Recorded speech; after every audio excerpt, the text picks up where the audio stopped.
नमो भगवते वासुदेवाय। सभी वैष्णव भक्तों को जय श्री राधे कृष्ण। अष्टमो अध्यायः ब्रह्मा जी की उत्पत्ति। श्री मैत्रेय जी ने कहा, विदुर जी, आप भगवत भक्तों में प्रधान लोकपाल यमराज ही हैं।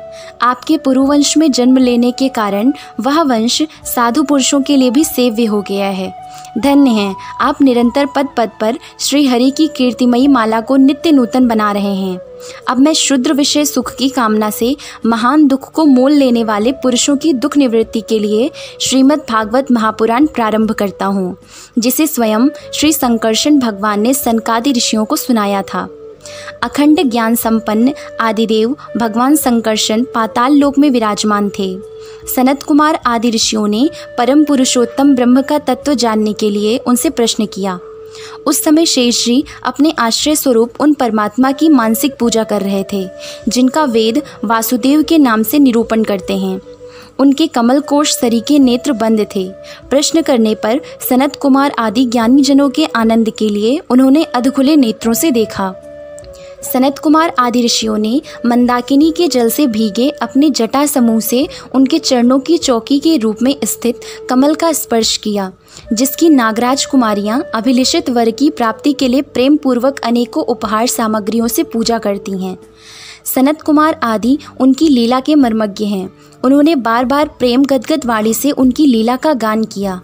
उस समय शेष भगवान के उठे हुए सहस्रों फन किरीटों की सहस्र सहस्र श्रेष्ठ मणियों की छिटकती हुई रश्मियों से जगमगा रहे थे। भगवान संकर्षण ने निवृत्ति परायण सनत कुमार जी को यह भागवत सुनाया था, ऐसा प्रसिद्ध है। सनत कुमार जी ने फिर इसे परम व्रतशील सांख्यायन मुनि को उनके प्रश्न करने पर सुनाया। परमहंसों में प्रधान श्री सांख्यायन जी को जब भगवान की विभूतियों का वर्णन करने की इच्छा हुई, तब उन्होंने इसे अपने अनुगत शिष्य हमारे गुरु श्री पराशर जी को और बृहस्पति जी को सुनाया। इसके पश्चात परम दयालु पराशर जी ने पुलस्त मुनि के कहने से वह आदि पुराण मुझसे कहा।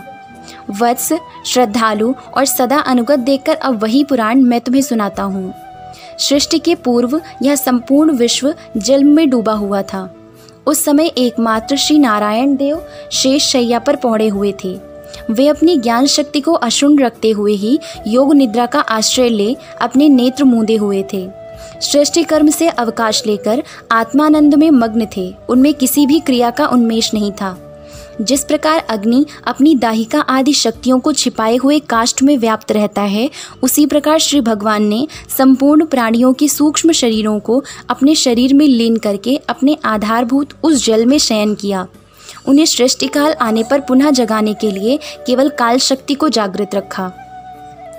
इस प्रकार अपनी स्वरूपभूता चिक शक्ति के साथ एक सहस्र चतुर्युग पर्यंत जल में शयन करने के अनंतर जब उन्हीं के द्वारा नियुक्त उनकी काल शक्ति ने उन्हें जीवों के कर्मों की प्रवृत्ति के लिए प्रेरित किया, तब उन्होंने अपने शरीर में लीन हुए आनंद लोक को देखा, अनंत लोक को देखा। जिस समय भगवान की दृष्टि अपने में निहित लिंग शरीर आदि सूक्ष्म तत्व पर पड़ी, तब वह काल आश्रित रजोगुण से शोभित होकर सृष्टि रचना के निमित्त उनके नाभि देश से बाहर निकला। कर्म शक्ति को जागृत करने वाले काल के द्वारा विष्णु भगवान की नाभि से प्रकट हुआ वह सूक्ष्म तत्व कमल कोश के रूप में सहसा ऊपर उठा और उसने सूर्य के समान अपने तेज से उस अपार जलराशि को देदीप्यमान कर दिया। संपूर्ण गुणों को प्रकाशित करने वाले उस सर्वलोक में कमल में वे विष्णु भगवान ही अंतर्यामी रूप से प्रविष्ट हो गए। तब उसमें बिना पढ़ाए ही स्वयं संपूर्ण वेदों को जानने वाले साक्षात वेद मूर्ति श्री ब्रह्मा जी प्रकट हुए, जिन्हें लोग स्वयंभू कहते हैं। उस कमल की कर्णिका में बैठे हुए ब्रह्मा जी को जब कोई लोक दिखाई नहीं दिया, तब वे आंखें फाड़कर आकाश में चारों ओर गर्दन घुमाकर देखने लगे। इससे उनके चारों दिशाओं में चार मुख हो गए।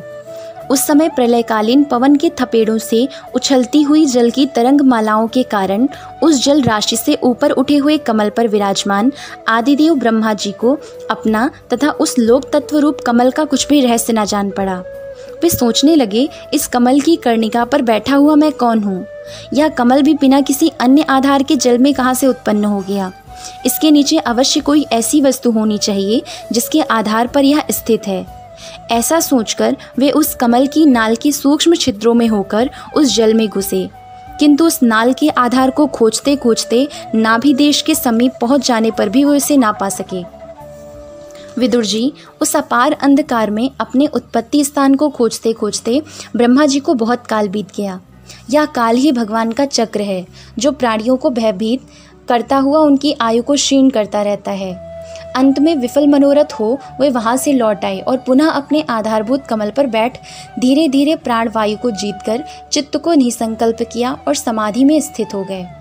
इस प्रकार पुरुष की पूर्ण आयु के बराबर काल तक अर्थात दिव्य 100 वर्ष तक अच्छी तरह योग अभ्यास करने पर ब्रह्मा जी को ज्ञान प्राप्त हुआ। तब उन्होंने अपने उस अधिष्ठान को, जिसे वे पहले खोजने पर भी नहीं देख पाए थे, अपने ही अंतःकरण में प्रकाशित होते देखा। उन्होंने देखा कि उस प्रलयकालीन जल में शेष जी के कमलनाल सदृश गौर और विशाल विग्रह की शैया पर पुरुषोत्तम भगवान अकेले ही लेटे हुए हैं।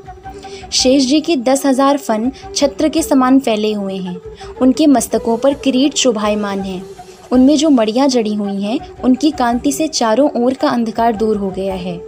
वे अपने श्याम शरीर की आभा से मरकत मणि के पर्वत की शोभा को लज्जित कर रहे हैं।